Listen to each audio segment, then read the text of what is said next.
ይድረስ ለኢትዮጵያውያን።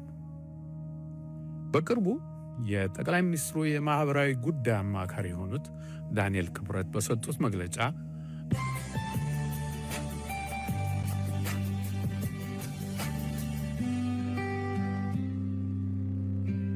ኢትዮጵያዊ ያልነበረ ሲሞት ኢትዮጵያ አይሆናትም ይሄን ያሉት መዋዘ ጥበባት ዳንኤል ክብረት ናቸው። በርግጥ እኔ ይሄንን ጉዳይ በቤተ መንግስት ፍልስፍና ለሻው ብዬ ነው እንጂ እሳቸው በጥሬ ያሉት ይሄንን ነው። መጨረሻ ሲሞቱ ለምን ቀበሩን ይላሉ? ማን ባስጠበቀው ሀገር ነው ማን መጥቶ ቢቀበረው? ማን ባስጠበቀው ሀገር የሚለውን አጥብቃችሁ ያዙ። ይሄን ለማብራራት ያህል እንግዲህ ማታ ማታኛ ሮንድ እንዞራለን በየሰፈራችን ማለት ነው። እና ማን ሮንድ ዞሮ ማን የትም ዞሮ ይቀበራል እንደማለት። ለምንድን ነው ዋሽንግተን ዲሲ ቤት ተከራይቶ ኢትዮጵያ የሚያድሩት? ይሄንን እንኳን እኔ አላውቅም። እንዴ እንዲህም የሚያደርጋል እንዴ? ዋሽንግተን ዲሲ ቤት ተከራይቶ አዲስ አበባ እየመጣ የሚያድር? ምንም እኮ ከሀገራችን ብትወጡም እናስብላችኋለን። ለምንድን ነው ዶላሩን የምታባክኑት? ማለቴ አትቀበሯትም ያልነው እኮ ለዚህ ነው። እንዴ ዶላሩን ይዛችሁ እዚህ ብትመጡ እኮ እንኳን አይደለም የቀብር ስፍራ የቀብር ወጫችሁን ራሱ እኛ ነበርን የምንችለው። ብቻ የሀገር ያፈር ይብላኝ ምናምን ብላ የዘፈነችው ሴትዮ ራሱ በቁጥጥር ስር ውላ ምርመራ ቢደረግባት አይነት በተለይ አሁን የቀብር ስፍራ እንዲህ በተወደደበት ሰዓት የሀገር ያፈር ይብላኝ ምናምን የሚለው ሐሳቡ ራሱ ከሽብር ተግባር ተለይቶ ይታያል። በነገራችን ላይ ዲያስፖራዎች እንዳትናደዱ እንድች ብላችሁ እውነቱን ልንገራችሁ፣ ኢትዮጵያ ውስጥ ያለው ሰው ራሱ አሁን መቀበር ሊያቆም ነው። ማለቴ መቀበር ማለት ያኔ ድሮ እንደምታውቁት አፈር ውስጥ ማለት ማስማስ ተደርጎ ዝም ብሎ መቀበር ብቻ አይደለም። ከዛ በፊት አፈር ውስጥ ከመግባት በፊት የሆነ 40 ሺህ ብር 50 ሺህ ብር ምናምን ሊኖር ይገባል። እንደውም ለቤተሰቡ የሚያስብ ሰው ተናዞ መሞት አለበት። እኔ እንዳልነግራችሁ ፈርቼ ነው እንጂ የቡዲዝም እምነት ተከታይ ከሆንኩ ቆይቻለሁ። ስለዚህ እንደ እምነቴ አቃጥላችሁ በብልቃጥ አስቀምጡኝ ምናምን የሚል ወረቀት ማስቀመጥ አለበት። እንዴ ሰው ሞቶብህም 50 ሺህ ብርም ተጠይቀ ሀዘንህን እጥፍ ድርብ እኮ ነው የሚያደርገው። በነገራችን ላይ ሰው እንዳይሞትብህ አሁን የምትለምነው ከፍቅር የተነሳ ሳይሆን ከችግር የተነሳ እናማ ብዙ ያበሳጫችሁ ለማለት ሲሆን መልእክቱ ግን በቀጥታ ከመቀበር ጋር የሚያያዝ አይደለም። ከዚህ ሀገር እጃችሁን ሰብስቡ፣ አስተያየት አትስጡ ለማለት የተነገረ ነው። በእርግጥ ዶላር ሲያስፈልግን ሰብስቡ ያልናችሁን እጃችሁን ዘርጉ ማለታችን አይቀርም። እኔ መጀመሪያ እንደውም ሳየው ኤአይ ነው ያልኩት። አሁንም በአቋሜ እንደጸናሁ ኤአይ ነው ወይስ የሬሳ ግብር የምትል ሐሳብ እያወጠነጠናችሁ ነው? ያው መቼም እዚህ ሀገር ያለነው በቁማችን ያፈር ግብር ምናምን እያለን ቆመን ከፍለን ነው የምንጨርሰው። እዚህ ሀገር ያልኖራችሁትን ደግሞ አፈር የማቅመስ ግብር የሚል ነገር ካመጣ ድንገት መጥቶ እዚህ የሞተስ እንደሆነ ለነገሩ ታውቁት እንደምንም ብሎ የመጣበት ሀገር ተመልሶ እዛው መሞት አለ። ቀላል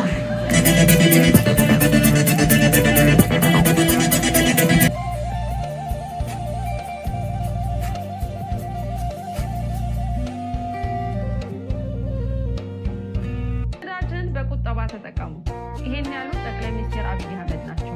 ሰሞኑን ቁጠባ መልካም ሆኖ ሳለ ግን ከ2 ዓመታት በፊት ኢትዮጵያ ከነገ ጀምሮ ድፍድፍ ነዳጅ ማምረት ሙከራ እንደምትጀምር ጠቅላይ ሚኒስትር ዶክተር አብይ አህመድ ገለጹ ብሎ ከተናገረ ሰው የሚጠበቅ ንግግር ነው።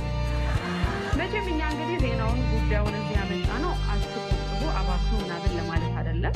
ግን በእውኑ ነዳጅ የምናባክን ሀገር ነን ወይ? እናባክን ብንለው ዋጋው ይፈቅድልናል ወይ ለማለት ነው። እንዴ አንዱ ምን ሲል ሰማሁ፣ አታባክኑ ያላችሁት የምንስበውን ቤንዚን ነው ወይ ብሏል። ከዚህ በቀር እንግዲህ ነዳጅን ያላግባብ የምንጠቀምበት ቦታ ያለ አይመስልም። በእርግጥ ጣሚው በተወሰነ ደረጃ እውነትነት አላቸው። አሁን ለምሳሌ የለሉ ወረዳ አስተዳዳሪ ብንመለከት የለሉ ወረዳ አስተዳዳሪ የሚባል የለም፣ ምናባዊ ነው። እዚህ መታችሁ ለለሉ ወረዳ አስተዳዳሪ እንዳትከራከሩ። እኚህ ወረዳ አስተዳዳሪ ታዲያ በወረዳው ካሉ 4 መኪኖች መካከል ለግላቸው ስንቱን ይጠቀማሉ? 4ቱን። አንዱን ራሳቸው ለራሳቸው ስራ ሄዱበታል፣ አንዱን ባለቤታቸው አስቤዛ ያደርጉበታል፣ አንዱን የክርስትና ልጁን ክርስትና ያስነሳበታል፣ አንዱን አልፎ አልፎ ሽንሽን ቀሚስ የሚገዙላት ሰራተኛቸው ከባለቤታቸው አስቤዛ ትቀበልበታል። አሁን ይህን ሰውዬ ታዲያ ጠቅላይ ሚኒስቴሩ ነዳጅ ቆጥብ እባክህ ምናምን ማለታቸው ተገቢ አይደለም?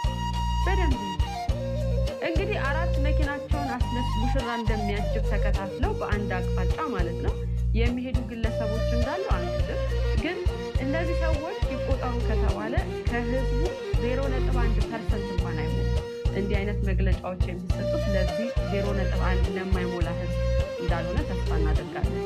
እንግዲህ ይሄን ነዳጅን ይቆጥቡ ይሸለሙ ማለቴ በቁጠባ ይጠቀሙ የሚለው ነገር እየተነሳ ያለው የመካከለኛው ምስራቅ ግጭት እየበረታ ከመጣና ማጣፊያው እያጠረ እንዳለ ሀገራት ከተገነዘቡ በኋላ ሲሆን እያንዳንዱ ሀገራት እንግዲህ የራሳቸውን እርምጃ ወስደዋል። በተለይ አብዛኞቹ ሀገራት ለክፉ ቀን ብለው ያስቀመጡትን ነዳጅ እያወጡ መጠቀም ጀምረዋል። እኛም ለክፉ ቀን ያስቀመጥነውን ምክር አውጥተን መጠቀም ጀምረናል። ቆጥቡ ቀላል ምክር እንዳይመስላችሁ። ምን ይሄ ብቻ ከዚህ በፊት የትራንስፖርት ሚኒስቴሩ እንደ ሀሳብ ያነሱት በእግር የመጓዝ በፈረስ የመጋለብ እንዲሁም በበቅሎ የመቆናጠጥ ሀሳብ ተግባራዊ እናደርገው የምንችለው እንደሆነ ይሰማናል። በጋሪዎች እንስሳት የሚሳቡ ጋሪዎችና በራሱ እንስሳት ጀርባ የምናደርገው ትራንስፖርቴሽን እኔ እሳቸው ያን ጊዜ ካነሷቸው ሀሳቦች መካከል እስካሁን ቀልቤን የገዛው ቦች በእግር እንዲሄዱ አንደኛ ለጤናቸውም ጥሩ፣ ሁለተኛ በቀሩኑ ብዙ ኪሎሜትር በእግር እንሄዳለን። አሁን ገመድ ጥየቃ ወደ ገጠር ሴት የኑሮ ዘይቤው ተለውጧል። አይሄድም ሰው ገጠሩም በእግሩ አይሄድም። ለአሁን ፈረስ እንኳን መጠቀም የጋማ እንስሳት እንኳን መጠቀም እየቀነሰ እየመጣ ያለው እሱ ባህል ተዋደ እውነቶትን ነው። ግን ያልገባኝ ነገር ይሄ በእግር መጓዛችን ባህላችን ነው እንዴ? ማለት እኔ ድሮ ሰዓት የገጠር ሰዎች ረዥም መንገድ በእግራቸው የሚሄዱ በችግር ምክንያት የሚመስለኝ የነበረው ባህላችን ከሆነማ እውነትም ልናስጠብቀው ይገባል። በእውነት ምን እሱ ብቻ ይሄ በእንስራ ሴቶች ሄደው ወንዝ በእንስራ ውሃ ቀድተው ምናምን የሚመለሱ ለጤንነታቸውን በጣም አስፈላጊ ነው። በተጨማሪ በድንጋይ ወፍጮ የምንፈጨውና የምንመገበው ማለት ነው ድንጋይ የመጥላት ከንቱ ሀሳብ ካልሆነ በቀር ምንም ጊዜ የምንሸሽበት ምክንያት የለም። እውነቱን እኮ ነው። ሙሉ በሙሉ ወደ ባህላችን ወደ ትናንታችን ብንመለስ ምንም ወጪ የለም።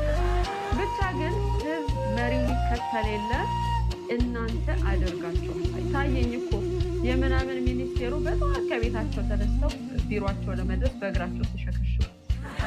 ብቻ የነዳጅ ዋጋ ጉዳይ አሳሳቢ እንደሆነ አንክድም። የነዳጅ ዋጋ ሲጨምር እቃ ብቻ አይደለም የእቃ ዋጋ ብቻ አይደለም የሚጨምረው፣ ደም ግፊታችንም ነው አብሮ የሚጨምረው። ይሄ ደግሞ ያው እንደምታውቁት የትንግርት ሀገር ነው።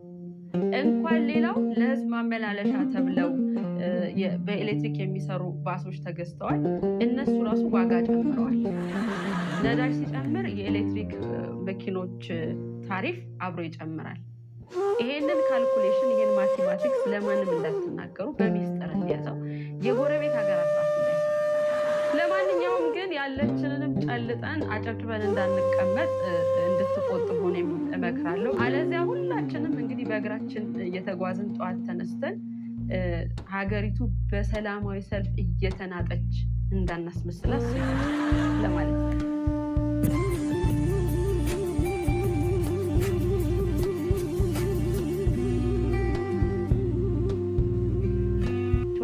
ተመረቀ። ተመልካቾቻችን መናኸሪያው ካልታያችሁ ፎቶውን ዙም አድርጋችሁ ለማየት ሞክሩ። መናኸሪያው የት አለ ብሎ መጠየቅ ያሰላሳይ ጥያቄ ነው። ነገር ግን መናኸሪያው የት አለ ብሎ ከመጠየቅ እነዚህ ሰዎች 20 ሚሊዮኑ የት አለ ብሎ መጠየቅ የተሻለ ነው።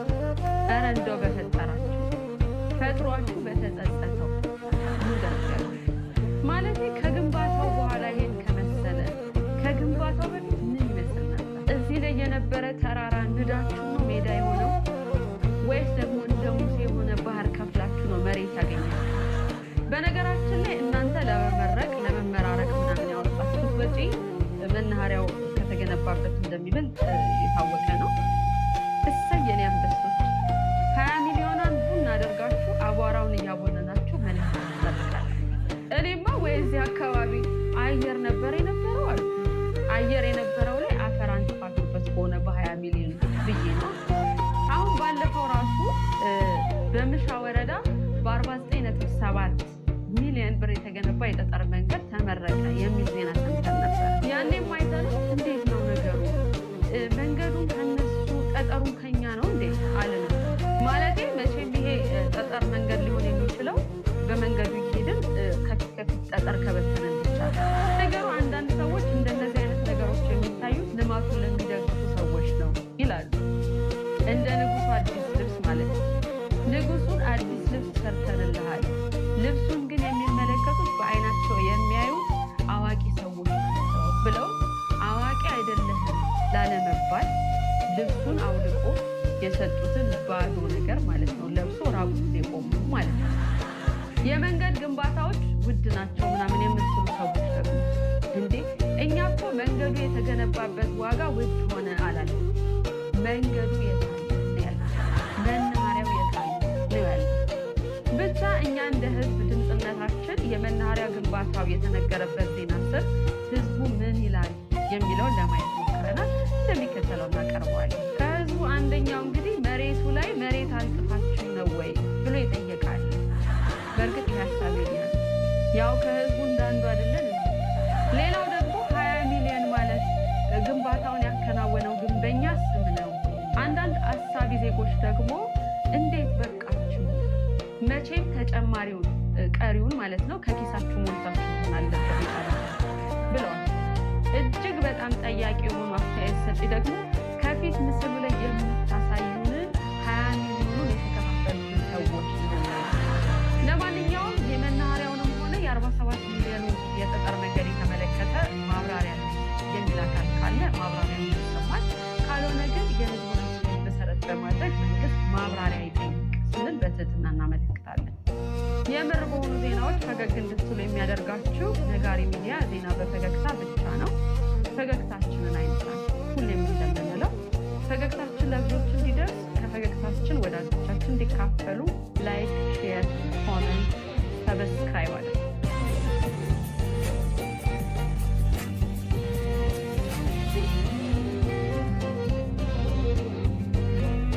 የብዙ ዜጎችን የዜግነት ድርሻና የክብር ቦታ የሚወስነው ኢትዮጵያ አደጋ ውስጥ ስትወድቅ እንኳን ከአብራኳ የወጣ ልጆቿ ይቅርና በሩቅ ሆነው የተስፋ ሀገራችን ናት የሚሉት ጥቁር አሜሪካውያን ዶክተሮች፣ ጠበቆች፣ መሐንዲሶች ኢትዮጵያ በጣሊያን ስትወረር ለኢትዮጵያ ለመዋጋት መመዝገባቸውንና በአሜሪካ መንግሥት በመከልከላቸው በዚህም ውሳኔ ተቆጥተው በአሜሪካን ሀገር የሚገኙ የጣሊያን መደብሮችን፣ ምግብ ቤቶችን በማቃጠል ተቃውሟቸውን እንዳሳዩ አንብበው ይሆን? ጣሊያን ኢትዮጵያን ስትወር በሕይወት ቆሜ ይህን አላይም ብሎ ወደ ኢትዮጵያ የዘመተው ጥቁር አሜሪካዊ ፓይለት የጃን ሮቢንሰንን ታሪክ ታውቁት ይሆን? ለካ የእናንተ ኢትዮጵያ ገና 8 ዓመቷ ነው።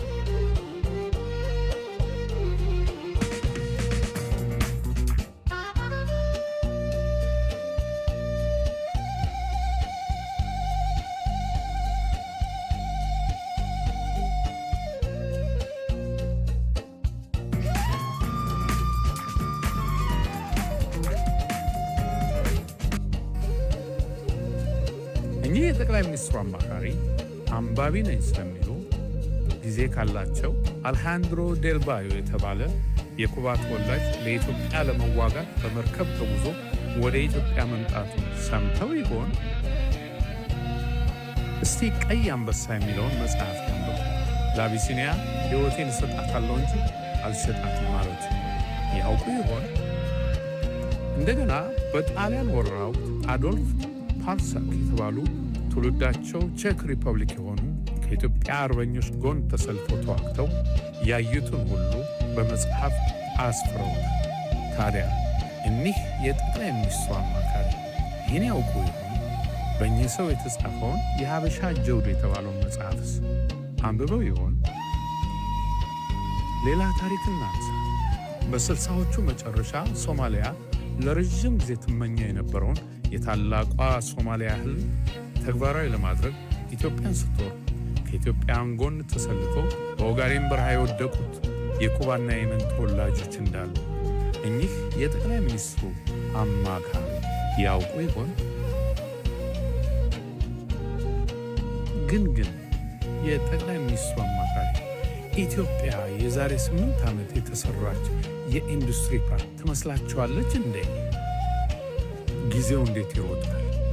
የዛሬ 8 ዓመት ጠቅላይ ሚኒስትሩ የስልጣን አልጋቸው ገና ሳይረጋጋ ሮጠው የመጡት እኮ ወደዚህ ዛሬ እንደ አውሬ ወደ ሳላችሁት ዲያስፖራ ነበር። የአረብ ኤምሬት ወዳጅ ከመሆናችሁ በፊት እኮ ለቡናና ማኪያቶ የምታጠፉትን ገንዘብ ለእኛ ስጡን ብላችሁ የጠየቃችሁት ይህን ዛሬ ኢትዮጵያ ውስጥ አትቀበርም የምትሉትን ዲያስፖራ ነበር። በቡራዩ፣ በጌዲዮ፣ በደብረ ብርሃን፣ በወለጋ፣ በትግራይ፣ በመተከል፣ በአፋርና በሌሎችም ቦታዎች በግፍ የተጨፈጨፉ ንጹሐን መጠለያ ሲያጡ በግሎባል አላያንስ በኩል ከ6 ሚሊዮን የአሜሪካን ዶላር በላይ አውጥቶ የደረሰላቸው ይሄው የቀብር ቦታ የከለከላቸው ዲያስፖራ። ዲያስፖራው እኮ ሀገር ስትወረር በዲፕሎማሲ ህዝብ አገዛዝ ሲታፈን በተቃውሞ ወገን ሲቸገር በገንዘቡ ሲወጣና ሲወርድ ለአባይ ግድብ ቦንድ በመግዛት ለጣና ሞጭ ገንዘብ በመላክ ለኮቪድ የሕክምና መሳሪያ በመስጠት የተሳተፈ ነው። ለመሆኑ በዚህ ሁሉ ጊዜ የጠቅላይ ሚኒስትሩ አማካሪ የት ነበሩ? The coalition calls itself the United Front of Ethiopian Federalists and Confederalists Forces. They say if the government doesn't negotiate with them, they will attempt to dismantle it by force.